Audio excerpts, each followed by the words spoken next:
ఆకాశాద్ వాయు వాయోరగ్ని. ఇది ఉపనిషత్ మంత్రం అండి. ఈ మంత్రం చాలా మందికి తెలుసు.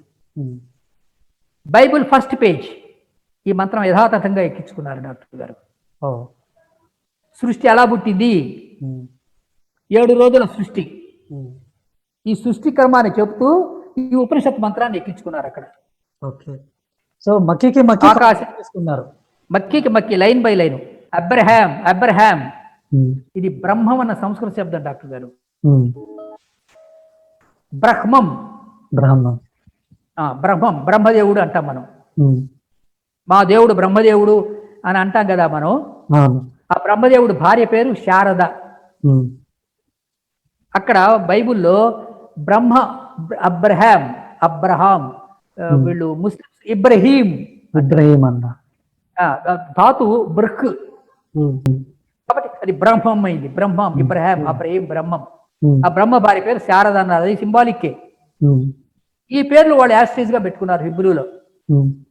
ఆ బ్రహ్మ భార్య పేరు శారద అంటే మొన్న ఎవడో అడిగారు, వాళ్ళకి ఎందుకు కోపం రావాలండి? బ్రహ్మ భార్య పేరు శారద అంటే ఒకవేళ తప్పై కోపం వస్తే హిబ్రూ వాళ్ళ కోపం రావాలి.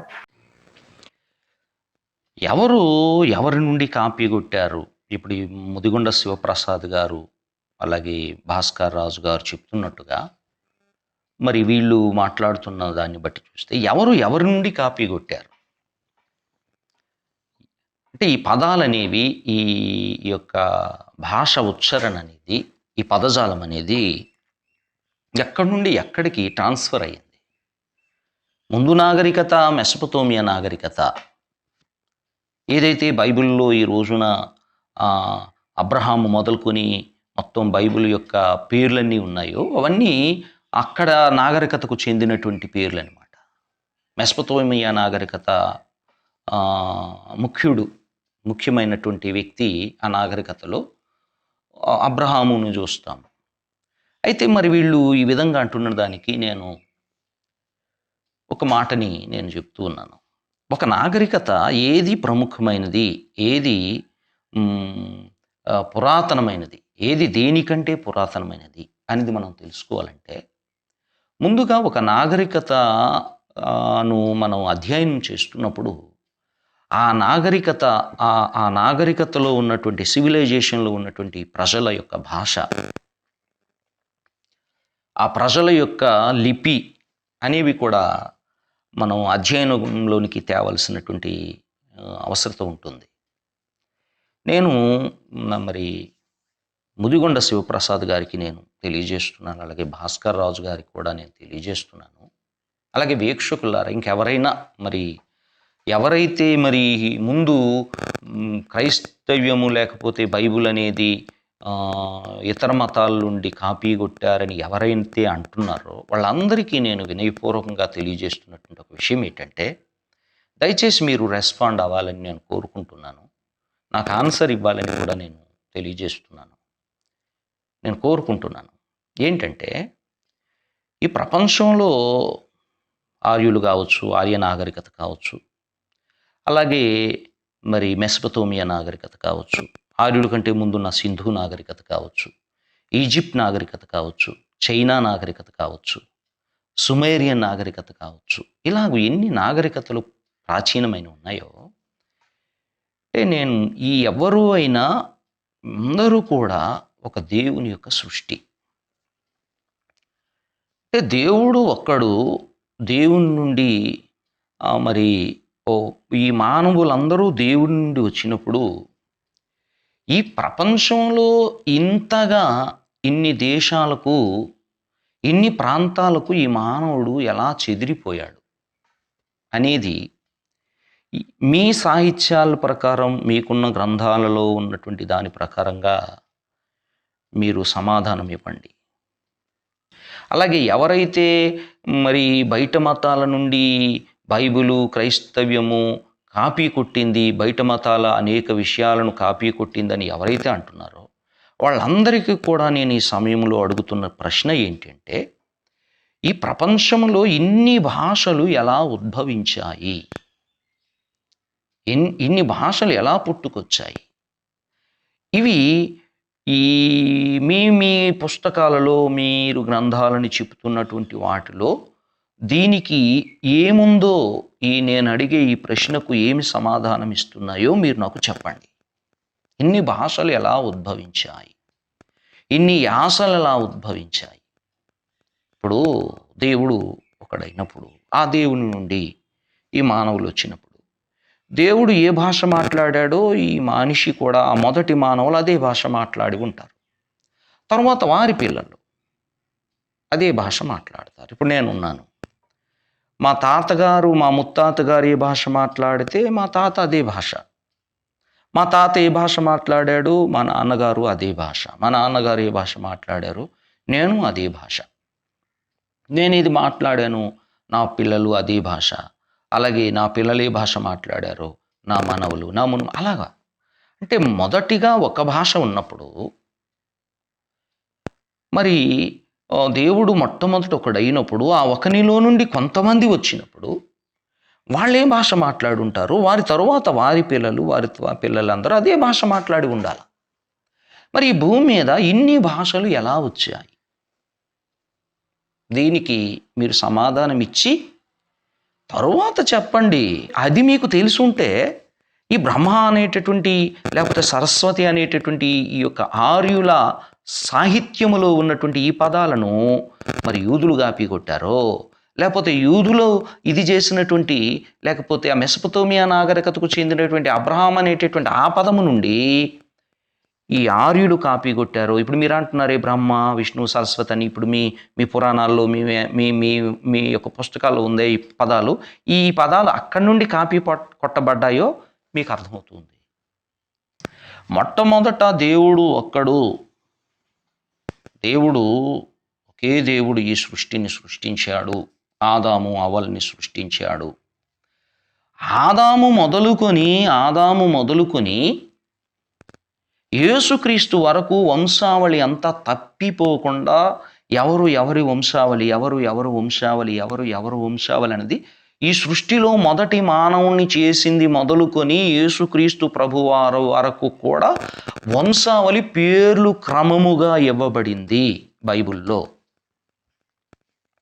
ఆదామును దేవుడు సృష్టించింది మొదలుకొని ఆ వంశావళి అంతా కూడా క్రమంగా ఇవ్వబడింది. ప్రతి పేరు ఉచ్చారణతో కూడినటువంటి ప్రతి పదము కూడా బైబిల్లో ఇవ్వబడింది. మరి మీరు చెప్పగలరా మొదటి మానవుడు ఎలా పుట్టాడో, ఆ మానవుడి నుండి ఇన్ని జాతులు ఎలా ఉద్భవించాయి? మరి అక్కడి నుండి బ్రహ్మ అనేటటువంటి ఆయన నుండి, లేకపోతే మీరు పూజిస్తున్నటువంటి రాముడు లేకపోతే కృష్ణుడు, ఈ వ్యక్తి వరకు ఉన్న ప్రతి వంశావళిని కూడా మధ్యలో ఉన్న ప్రతి పేరు ఎవరిని బ్రహ్మ ఎవరిని చేశాడు, ఆయన ఎవరిని కన్నాడు, ఆయన ఇంకెవరిని కన్నాడు, ఇలా తరతరాల నుండి వస్తున్నటువంటి చివరికి రాముడు వరకు వచ్చేటరికి ఇది ఎక్కడ తప్పిపోకుండా మీరు ఒక ఏమైనా వంశక్రమాన్ని మీరు చెప్పగలరా? వాటిని నేను అడుగుతున్నాను. కృష్ణుడు అనేటటువంటి ఉంది, బ్రహ్మ అని ఆయన చేసినప్పుడు అలాగే ఎవరి వంశం ఎవరి నుండి అన్నది చివరికి కృష్ణుడి దగ్గరికి వచ్చేసరికి వంశావళి క్రమమంతా మీరు ఇవ్వగలరా? బైబిల్ చెప్తుంది, ఆదామును దేవుడు చేసింది మొదలుకొని యేసుక్రీస్తు వరకు వంశములు ఎవరిని కన్నారు, ఆ వంశములు ఎవరు అన్నది మొత్తం వంశావళి అంతా ఇవ్వబడింది. ఇంత డీటెయిల్గా ఇక్కడ ఉన్నటువంటి పదాలు ఉంటే దానికంటే మెసొపొతేమియా నాగరికత కంటే 100 సంవత్సరాల తరువాత ఎక్కడ నుండో యురేషియా నుండి వచ్చినటువంటి ఆర్యుల యొక్క పదజాలాన్ని కాపీ కొట్టాల్సిన అవసరత ఎందుకు వచ్చింది యూదులకి? ఎక్కడో యురేషియా నుండి వలస వచ్చి ఇక్కడికి వచ్చి 1500 సంవత్సరాల తరువాత, ఎప్పుడు మెసొపొతేమియా నాగరికతలో అబ్రహాము తరువాత 1500 సంవత్సరాలు సుమారు అటు ఇటుగా వచ్చినటువంటి వీళ్ళని చూసి కాపీ కొట్టాల్సిన అవసరం ఏముంది? వాళ్ళ పేర్లే ఈ ఆర్యులు కాపీ కొట్టారు. అయితే ఇన్ని భాషలు ఎలా ఉద్భవించాయి అనేదాన్ని నేను మళ్ళా తెలియజేస్తున్నాను. ఒకే మనిషి దేవుడు ఒకరిని చేశాడు, ఇదంతా ఇది బైబిల్ చెప్తుంది. బైబిల్ ఆ విషయంలో స్పష్టమైన ఆన్సర్ ఇస్తుంది. ఆదికాండంలో 11వ అధ్యాయంలో మరి ఆ అధ్యాయంలో 1వ వచనం నుండి 9వ వచనం వరకు ఆ కాంటెక్స్ట్ చూసినట్లయితే మొదటి వచనంలో ఉంటుంది, భూమి అందంతటా ఒక్క భాషయు ఒక్క పలుకును ఉండెను. బైబిల్ చెప్తుంది ఈ భూమి అంతా ఒకే భాష ఒకే పలుకు ఉంది. ఆ కాంటెస్ట్ అలా చదివినట్లయితే మరి వాళ్ళు అప్పటికే దేవునికి విరోధులైపోయాడు మనిషి, అప్పటికే దేవునికి విరోధంగా తయారైపోయారు ఈ మానవులు. నిమ్రోదు అనేటటువంటి ఒక రాజు సమయంలో ఈ కాంటెస్ట్ ఉన్న సమయానికి అప్పుడు నిమ్రోదు రాజు. అయితే ఈ నిమ్రోదు అనేటటువంటి రాజు సమయంలో నిమ్రోదే దేవుడుగా ప్రకటించుకున్నాడు ఆ దినాల్లో. అప్పుడు దేవుడు దీన్ని ఏం చేశాడంటే, దేవుడు ఎప్పుడు తన మహిమను వేరొకరు ఆపాదిస్తున్నప్పుడు దేవుడు ఊరుకోడు. సృష్టికర్తని విడిచిపెట్టి ఒక మనిషి దేవుడుగా ప్రకటించుకోవడం అది సరైంది కాదు.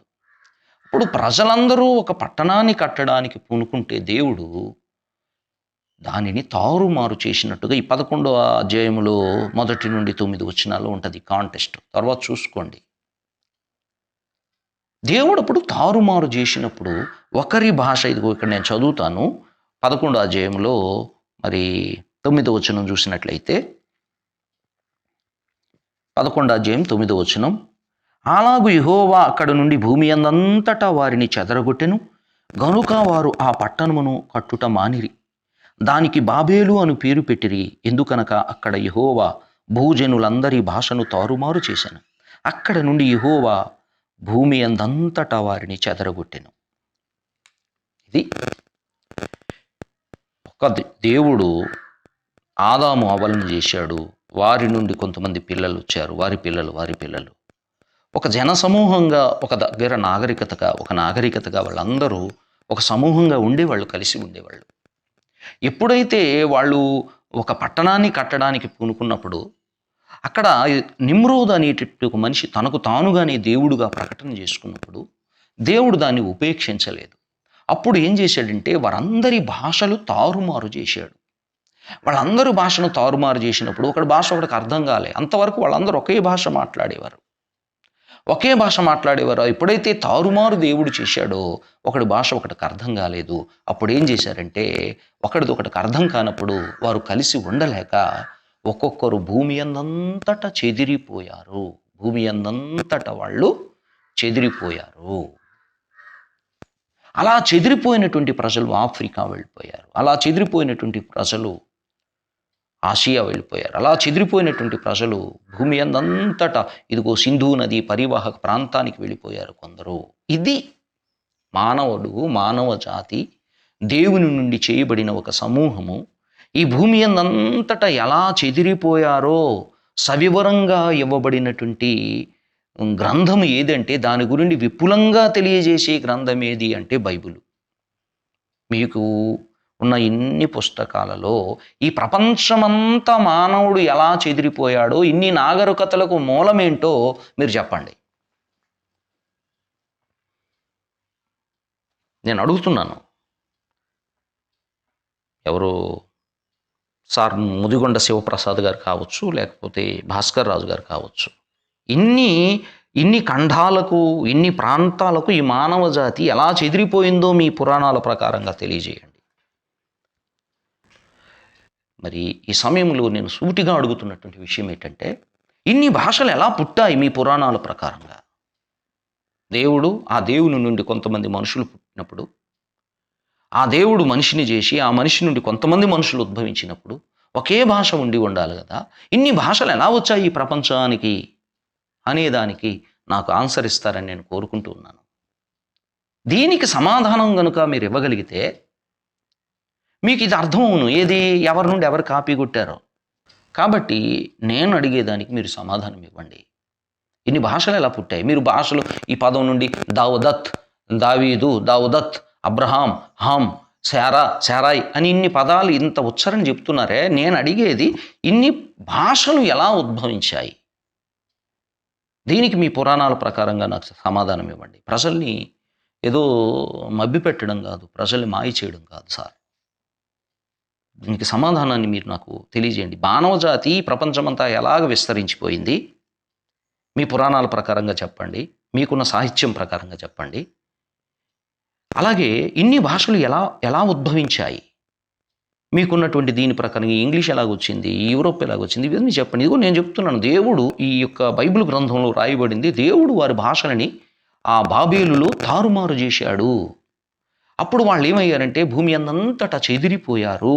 ఆ చెదిరిపోయిన కొంతమంది ప్రజలు యురేషియాకి కూడా వెళ్ళిపోయి ఉన్నారు, మధ్య ఆసియాకి వెళ్ళిపోయి ఉన్నారు.